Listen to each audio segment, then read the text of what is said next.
The past few days when I've been at that window upstairs, I've thought a bit of the shining city upon a hill. The phrase comes from John Winthrop, who wrote it to describe the America he imagined. What he imagined was important because he was an early pilgrim, an early freedom man.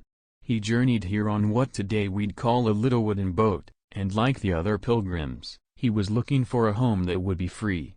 I've spoken of the shining city all my political life, but I don't know if I ever quite communicated what I saw when I said it. But in my mind it was a tall, proud city built on rocks stronger than oceans, windswept, God-blessed, and teeming with people of all kinds living in harmony and peace, a city with free ports that hummed with commerce and creativity. And if there had to be city walls, the walls had doors and the doors were open to anyone with the will and the heart to get here. That's how I saw it, and see it still.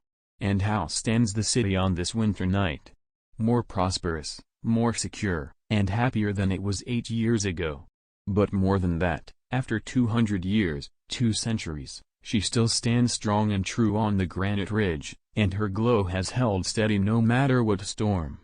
And she's still a beacon, still a magnet for all who must have freedom, for all the pilgrims from all the lost places who are hurtling through the darkness, toward home. All of us need to be reminded that the federal government did not create the states created the federal government. Part of the difficulty in accepting the good news about trade is in our words. We too often talk about trade while using the vocabulary of war. In war, for one side to win, the other must lose. But commerce is not warfare. Trade is an economic alliance that benefits both countries. There are no losers, only winners, and trade helps strengthen the free world. A rebuke to Kong. How could it be otherwise in a body to which the people send 150 lawyers whose trade it is to question everything, yield nothing and talk by the hour? An America that is militarily and economically strong is not enough. The world must see an America that is morally strong with a creed and a vision. This is what has led us to dare and achieve. For us, values count. Speech, New York City, December 12, 1983. Balancing the budget, is like protecting your virtue. You have to learn to say no. There is no limit to the amount of good that you can do so long as you do not care who gets the credit. Together, let us make this a new beginning. Let us make a commitment to care for the needy, to teach our children the values and the virtues handed down to us by our families, to have the courage to defend those values and the willingness to sacrifice for them.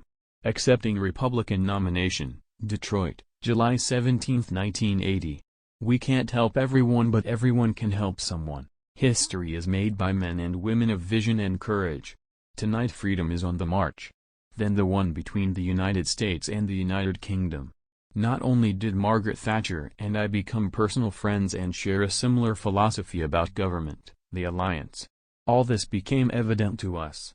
There is no limit to what a man can do or where he can go if he doesn't mind who gets the credit.